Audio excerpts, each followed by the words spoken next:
Hello friends. आज हम सभी देख रहे हैं बैठक पंजिका का नवीन स्वरूप जो कि शासन द्वारा निर्देशित है। तो आइए देखते हैं कि अब बैठक पंजिका को किस प्रकार से परिवर्तित किया गया है। ये बैठकें हैं जो कि हमारे विद्यालयों में महत्वपूर्ण भूमिका में हैं।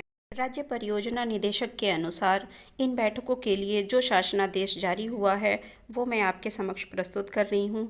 इसको आप अच्छे से पढ़ लें और इसी के हिसाब से आप अपनी बैठक पंजिका को मेंटेन करें। ये बहुत ही इम्पॉर्टेंट है, कृपया ध्यान से देखें। निःशुल्क और अनिवार्य बाल शिक्षा अधिकार अधिनियम 2009 के प्रावधानों के अंतर्गत समस्त विद्यालयों में विद्यालय प्रबंध समिति गठित की गई है। इस संबंध में विद्यालय प्रबंध समिति की मासिक बैठक प्रत्येक माह के प्रथम बुधवार को निर्धारित की गई है। एसएमसी अध्यक्ष को लेकर के कुल 11 सदस्य होते हैं। इसके साथ साथ 4 पदेन अधिकारियों को रखा जाता है, जिसमें कि एक ग्राम प्रधान के द्वारा नामित सदस्य होता है, दूसरा एएनएम और लेखपाल तथा विद्यालय की प्रधानाध्यापक। इस प्रकार से हम एसएमसी का गठन करते हैं। ये जानते हैं पीटीए के बारे में, अर्थात कि पेरेंट टीचर एसोसिएशन, अध्यापक अभिभावक संघ। दोस्तों, बच्चों की शिक्षा की पूरी जिम्मेदारी हम शिक्षकों के ऊपर होती है। इसके साथ साथ माता पिता की भूमिका भी बहुत अहम होती है। तो इसलिए हम शिक्षकों को माता पिता से कोऑर्डिनेशन करके ही बच्चों के समग्र विकास के लिए प्रयास करना है और इसके लिए हमें समय समय पर पीटीए की बैठक अपने विद्यालय में आयोजित करनी होती है। तो जब कभी भी आप पीटीए की बैठक आयोजित करें, आप इसको इस बैठक पंजिका में मेंशन करें। MTA का अर्थ है मदर टीचर एसोसिएशन, अर्थात कि माँ समूह।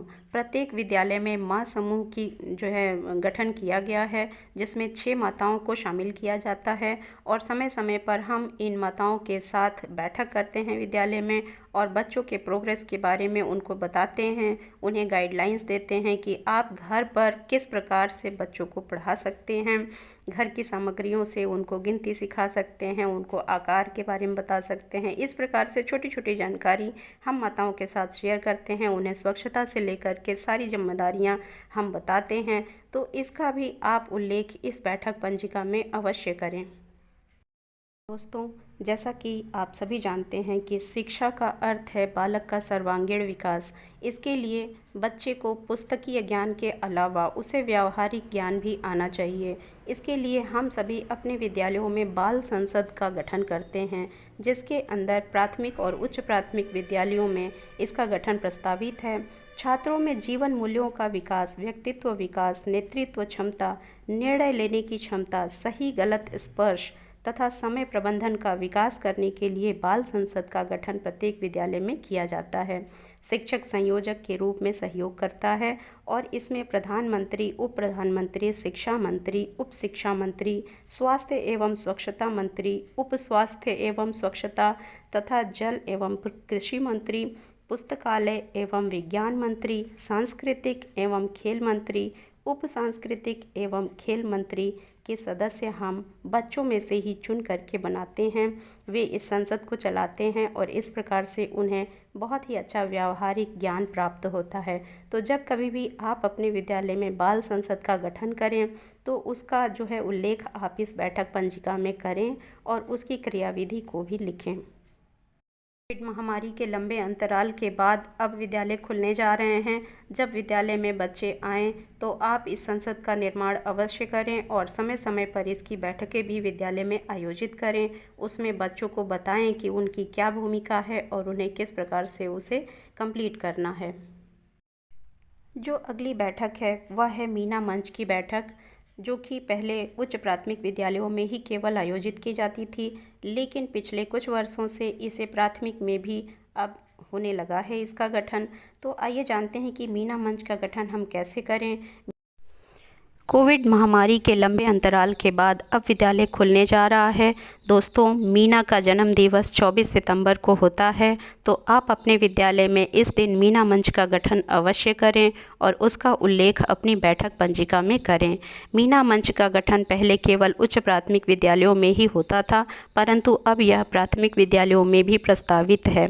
मीना मंच का श्रेय उत्तर प्रदेश राज्य परियोजना परिषद को जाता है, जिसमें बालिका शिक्षा को प्रोत्साहित करने तथा बालिकाओं में शिक्षा के प्रति जागरूकता उत्पन्न करना शामिल है। मीना यूनिसेफ की एक परिकल्पना है जो उमंग और उत्साह से भरी हुई है, जिसकी सोच सकारात्मक है और वह प्रश्न पूछने से कभी नहीं झिझकती है। मीना कमज़ोर वर्ग के लिए आवाज़ उठाती है और दूसरों की आवश्यकताओं के प्रति संवेदनशील है। सभी की सहायता के लिए वह हमेशा ही तत्पर रहती है। मीना का छोटा भाई राजू और तोता मिट्ठू है। दीपू, रानो, सुमी, रीना, कृष्णा आदि मीना के मित्र हैं। बहन जी व रजनी बहन जी मीना के स्कूल की शिक्षिकाएं हैं। शोभा काकी, पोगा राम चाचा, नर्स बहन जी, डॉक्टर बाबू, सरपंच जी, गांव के मुखिया प्रधान जी आदि सभी इस चरित्र में शामिल हैं। तो इस प्रकार से आप अपने विद्यालय में मीना मंच का गठन करें और उसमें एक बालिका को मीना बनाएं जो कि बहुत ही सशक्त बालिका हो, उसको उसका रोल बताएं और समाज में व्याप्त कुरीतियों से उसको लड़ना सिखाएं। आप सभी उसके साथ गांव में जाएं और किसी भी प्रकार की समस्या अगर किसी बालिका के साथ है तो उसका निराकरण आप कराएं। इस प्रकार से आप मीना का गठन करें, मीना मंच का गठन करें और उसकी बैठकों को भी आप इस बैठक पंजिका में मेंशन करें। रसोइया की भूमिका हमारे विद्यालय में बहुत ही महत्वपूर्ण होती है। इस प्रकार से आप जब कभी भी रसोइया चयन करें तो उसको आप अपने इस बैठक पंजिका में मेंशन अवश्य करें, ऐसा शासन द्वारा निर्देशित है। मिशन प्रेरणा उत्तर प्रदेश सरकार का एक प्रमुख कार्यक्रम है। उत्तर प्रदेश प्रेरक प्रदेश के स्लोगन के साथ हम सभी विद्यालयों में कार्य कर रहे हैं और प्रत्येक बच्चे को प्रेरक बच्चा बनाने का हमारा संकल्प है। इसी मिशन प्रेरणा के योजना के अंतर्गत इस नवीन बैठक पंजिका का निर्माण किया गया है, जिसमें कि आज हम सब देखने जा रहे हैं कि इसमें कौन कौन से कॉलम्स हैं और उन कॉलम्स को हमें किस प्रकार से फिल करना है। ये है बैठक पंजिका का स्वरूप जो आपके समक्ष है। इसमें बीच में प्रधानाध्यापिका का चित्र बना हुआ है और इसके साथ साथ उनके सहयोगी लोग जो है वो बैठक में बैठे हुए हैं और अपने अपने विचार प्रस्तुत कर रहे हैं। इसी प्रकार से आपको भी बैठक आयोजन करना है। ये प्रथम पृष्ठ है जिस पे आपको विद्यालय का नाम, प्राथमिक, उच्च प्राथमिक, कंपोजिट, विकास खंड, जनपद और यूडायस कोड भरना है। दोस्तों, यूडायस कोड की बहुत ही महत्वपूर्ण भूमिका है क्योंकि आजकल जो भी पोर्टल पर सूचनाएँ हैं वो यूडायस कोड के माध्यम से ही भरी जाती हैं। ये बैठक पंजिका का स्वरूप जो कि अंदर के पन्नों में है। पूरे रजिस्टर में कम से कम 200-250 पन्ने हैं और उन पन्नों पर आपको जो है अपनी बैठक का विवरण करना है। इसमें आप विद्यालय का नाम, विकास खंड, शैक्षिक सत्र, माह और वर्ष मेंशन करेंगे कि आप किस माह में कौन सी बैठक को कर रहे हैं। इसके साथ साथ दोस्तों देखिए, ये कॉलम जो बना हुआ है इसमें आपको बैठक का विषय रखना है और एजेंडा। एजेंडा का अर्थ होता है कि किसी भी बैठक को करने से पहले आप उसकी सूचना उसमें शामिल होने वाले लोगों तक पहुंचाते हैं और उन्हें यह भी अवगत कराते हैं कि यह बैठक किस मुद्दे को लेकर के होने वाली है। इसके लिए आप गृह विजिट कर सकते हैं बच्चों के माध्यम से या फिर डुग्गी के माध्यम से यह घोषणा कर सकते हैं कि अमुक दिवस को इस समय पर आपके विद्यालय में बैठक होने जा रही है जिसमें समस्त अभिभावकों की उपस्थिति आवश्यक है। इसी प्रकार से आप यहाँ बैठक की तिथि डालेंगे और इसके साथ साथ वहाँ पर सदस्य कितने उस में उपस्थित हुए। कार्यवृत्त का मतलब होता है कि जो भी एजेंडा लेकर के आप इस बैठक को कर रहे हैं वो किस प्रकार से क्रियान्वित किया गया, किस प्रकार से आपने पूरे बैठक का संचालन कराया और उस पर आपको क्या प्रतिक्रिया मिली। उपस्थित सदस्यों की संख्या लिखने के साथ ही यहाँ पर जो बगल में फॉर्मेट दिया हुआ है उसमें आपको अपने समस्त जो उपस्थित सदस्य हैं उनका नाम भी लिखना होगा। दोस्तों, हर एक मीटिंग में प्रत्येक शिक्षक का उपस्थित होना आवश्यक है। यहाँ पर सदस्यों का विवरण आप देंगे, उनका नाम, पद और उनसे हस्ताक्षर भी करा लेंगे। इस प्रकार से ये बहुत ही सिंपल, बहुत ही अच्छा फॉर्मेट हम सब के लिए प्रस्तुत है। पहले हमारे पास बहुत ही बड़ा सा रजिस्टर हुआ करता था जिसमें आपको फॉर्मेट्स खुद खींचने पड़ते थे क्योंकि उसके पन्ने ब्लैंक थे।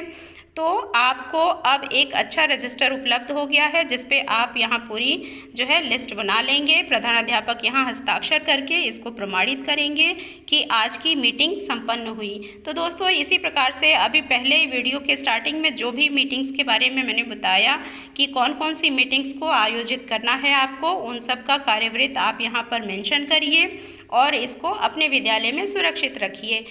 दोस्तों, ये पंजिका अब मार्केट में उपलब्ध है, आप इसे क्रय कर लें और अपने विद्यालय में इसका अभिलेखीकरण करके इसको सुरक्षित रखें, क्योंकि विद्यालय में कोई भी आने वाला विजिटर आपकी इस पंजिका का निरीक्षण अवश्य करेगा। इस पर 10 अंक हैं और इस रजिस्टर के पीछे प्रेरणा लक्ष्य भी छपा हुआ है, जो कि भाषा और गणित का है। तो आप समय समय पर यहाँ से भी प्रेरणा लक्ष्य को याद कर सकते हैं। इस प्रकार से यह बहुत ही सुंदर सा रजिस्टर बना हुआ है, आप इसे अपने विद्यालय में अवश्य सुरक्षित रखें। उम्मीद है मेरी इस वीडियो से आपको मदद मिलेगी। धन्यवाद।